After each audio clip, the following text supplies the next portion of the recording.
basically you're asking, why do bad things happen? Because Allah gave human beings free will, and human beings use that free will to do bad things. We cannot have free will, and yet Allah interfering every single time someone does something bad. You're going to have two things. Either you're going to have no free will and be like an animal or an angel, and you have no reward either, and no punishment, and no test, and nothing unique about you. Cats, is there anything unique about the lifestyle of a cat today and 3,000 years ago? Same exact behavior. Giraffes, monkeys, elephants, angels, their behavior is one and the same. There is no storyline there. Humans have a storyline. There's a story. There's uniqueness. Why? Because we're the people, we're the creation that has choice. If you have choice, be prepared for bad things to happen, and don't blame anyone but yourselves. Oh, but Allah knows. Why doesn't he stop it? Why do you? We just said, you have choice. If you have choice, you're going to have bad things happen. Okay? And by the way, we're told in the Quran, in the primordial realm, before we came down to this body, it was offered to us, and we chose to take moral choice. Okay? Okay. إِنَّا عَرَضْنَا الْأَمَانَةَ عَلَى السَّمَوَاتِ وَالْأَرْضِ وَالْجِبَالِ فَأَبَيْنَ أَنْ يَحْمِلْنَهَا وَأَشْفَقْنَ مِنْهَا وَحَمْلَهَا الْإِنسَانِ. What does this ayah mean? This ayah means that moral choice, the idea of, look, I can give you choice to behave as you want. You can get a great reward. You can suffer a lot. Okay? You have the choice. Allah said, I offered the sky the choice. We offered the earth the choice. We offered the mountain the choice. They all said no, and they were scared of it. They were scared of such a choice. But the human being said, I'll take it. Okay? So it's our choice. We chose to have choice. And Allah decrees his will through our choice. Okay? It is Allah's will that we have choice.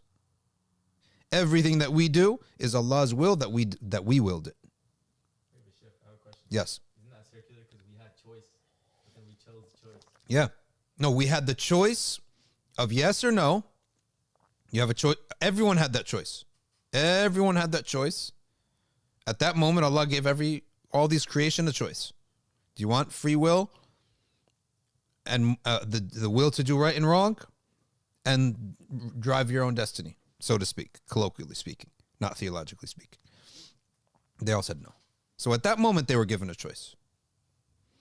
Okay, Sheikh. Okay. Now, the question is someone can ask, yeah. All right, you explained free will, but then what about all the natural things that happen? Why is there so many poor people in the world, and there are like earthquakes happening, and they're getting punished, but they have nothing? Yes. And then what would you? Okay. How do you respond? Simultaneously to this, there are two answers to this. Number one, there are indirect results. Not everything that happens to us is a direct action. Okay? Is not a consequence of a direct interaction. Okay? So I drive along the street and I have a car accident.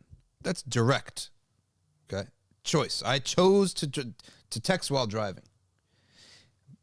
But I get diagnosed with cancer. Hey, what did I do to get cancer?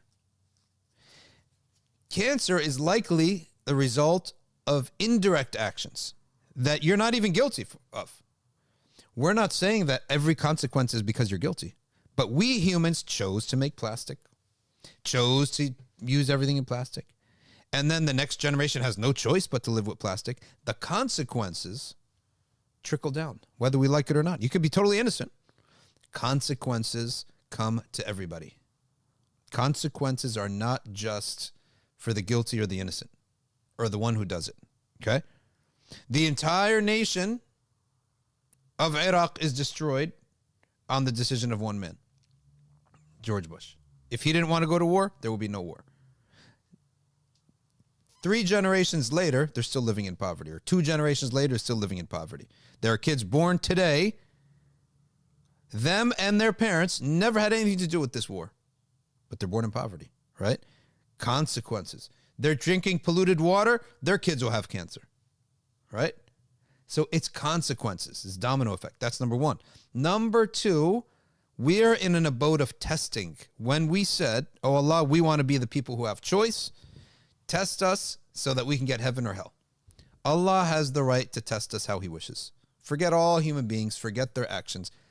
Very quite simply put, Allah has the right to test us. For absolutely no reason, you're born without an ear. For absolutely no reason, he's born blind. Allah reserves the right to test you, okay? And as a result of that, how you react to that will be your reward. Some people go and they do amazing things and have amazing sacrifices and have have horrible enemies. And they're our heroes, right? They're heroes. Some people do not have enemies, do not do anything great, but yet Allah wants them to attain a certain level. How? By testing them, taking their eyes away, taking their mom away. Okay? We're a religion. We're telling you directly, face to face, Allah has a right to test you. And it doesn't mean he doesn't like you. Oh, well, why can't he give me paradise right away? Paradise is created to be earned. It's not created to be handed out for free. If he gave you paradise without you earning it, you wouldn't enjoy it. If he gave people hellfire without them earning hellfire, they would say it's not fair. Also then speak on the attributes of benevolence and mercy, because oftentimes people will preface the question with, oh, how can your most benevolent, most merciful God allow these things to happen? They'll slip in those two attributes in the beginning to make it a more emotional question. The benevolence and the love of Allah is about the end result, not the process. Okay? You also have a benevolent mom. She makes you study. The best loving moms, competent loving moms, they don't just let their kids do everything they want. Have Skittles. Oh, okay, let's get Skittles. You ever see these moms? Every time we go out, you're only allowed one gift. What? How are you raising kids, right? You're spoiling them. You ever see moms like that? Every time we go out, you're only allowed to ask for one thing. Bro, we got 2 things a year on 8, right? 1 8 and the next 8, right? So that means that these kids, they go out. If they go to the supermarket, he's allowed 1 toy from the toys section, little plastic ball or something like that. They go to the little 99-cent store, he gets to buy a shovel or something like that, right?